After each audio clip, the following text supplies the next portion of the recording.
na raw nag-aaway-away ang mga magkakapitbahay sa Norzagaray sa Bulacan. Dahil gabi-gabi, merong nambabato sa kanila na hanggang ngayon, hindi pa rin nila matukoy.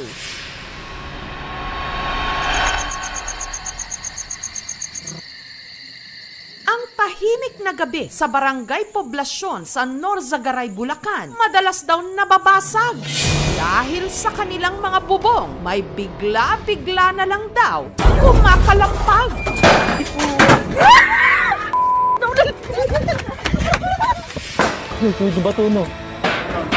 Mga bato na sunod-sunod na naglalanding sa kanilang mga yero. Kung hindi piraso ng adobe, mga durog na hollow block. Araw-araw nang babalibog yan eh. Grabe yung bato na yun. Masakit sa tinga. Di kami makatulog.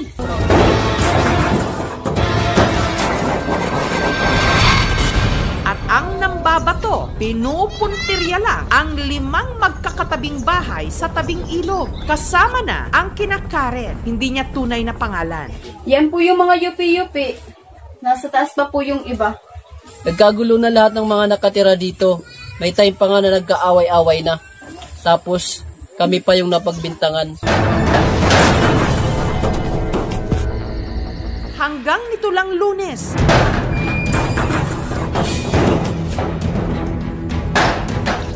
Pinuntirya ulit sila. Takot ako. Patay natin. Patayin tayo. Apre! Apre, labat ka dyan. Makaso naman ulit. Video ba kayo? Video kayo ba? Naisipan po naming videohan kasi ilang beses na po kaming pinagbababatok. Elemento naman po, bakit gabi-gabi namamato? Sabi po.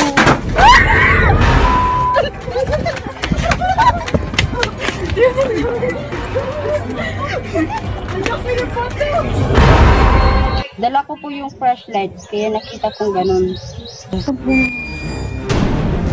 Nakita ko pong nakatalikod siya. Parang red or orange yung damit niya. Pero alam kong tao yun, hindi elemento.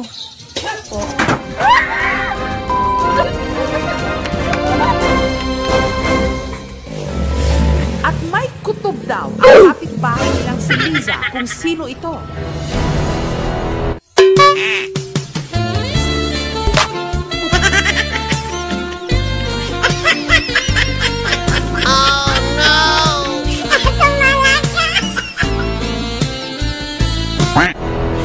Lalaking minsan na raw niya nakaalitan. Inala ko talaga, walang iba kundi yung kumuha ng mga buti ko.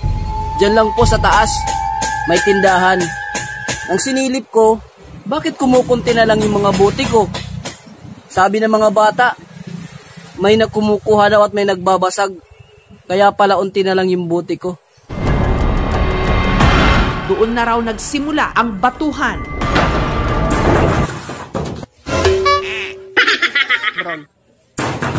Siguro po, yung bato nila, hindi abot sa kanila.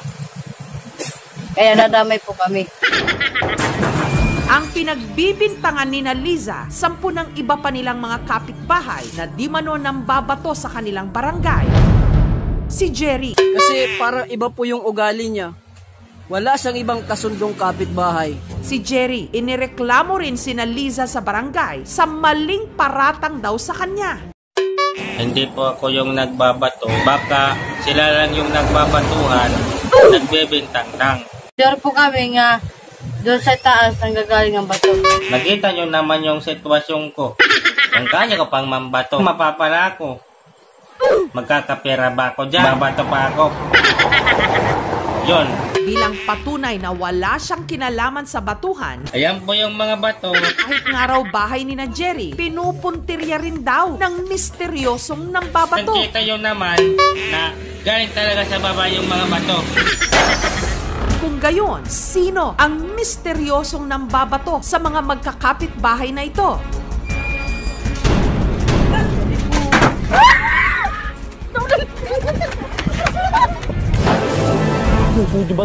Umaasa si Liza, 10 ng kanilang mga kapitbahay na matigil na na ang pamimerwisyo, lalo't hindi naman daw sila gagawa ng gulo at hahanap ng bato na ipupukpok sa kanilang ulo. Kung sino ka mang nambabato sa amin, maawa ka dahil mayroong mga hindi nakakatulog na bata. Kung ano man po yung mga nagawa naming kasalanan, sana kausapin mo po kami. Kasi wala namang hindi nadadaan sa mabuting usapan. Di ba?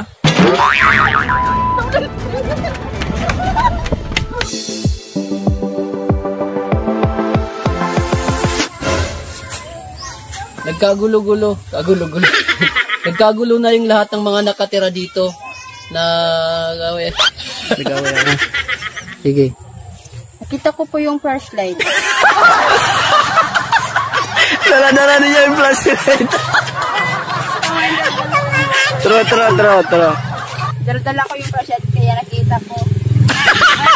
Dala-dala ko yung flashlight. Sige. Ugi. Yung patawa. Inside di pagod din kita-kita ang bulan. Half moon. Seryoso nga yan. Sino? Sure po kami. Dako ah. Sure po kami. Yung bato nang gagalit sa taas. Sure po kami. Yung bato na sa taas. Sure po kami nga nanggagalit po sa taas ng bato. Bato po. Petro, sure po kami na Sure po kami na doon nanggagaling sa taas. yung bato. Yung baro-baliktad mo na. Sa taas. Naisipan po naming videohan kasi ano po nito? Nangangalimot. Oh, sige. Siguro po, yung bato nila hindi aabot. Hindi aabot. Hindi ka pa naman maabot sa minteryo, nulay ka. Petro. Ayan po yung mga bato. Yan yung pesto na nasa baba yung mga bato.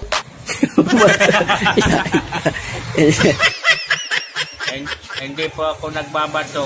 Baka sila nagbabatuan. Nabasay nun bisan diin hira umato. Damo ang kasangkayan harus bisan diin.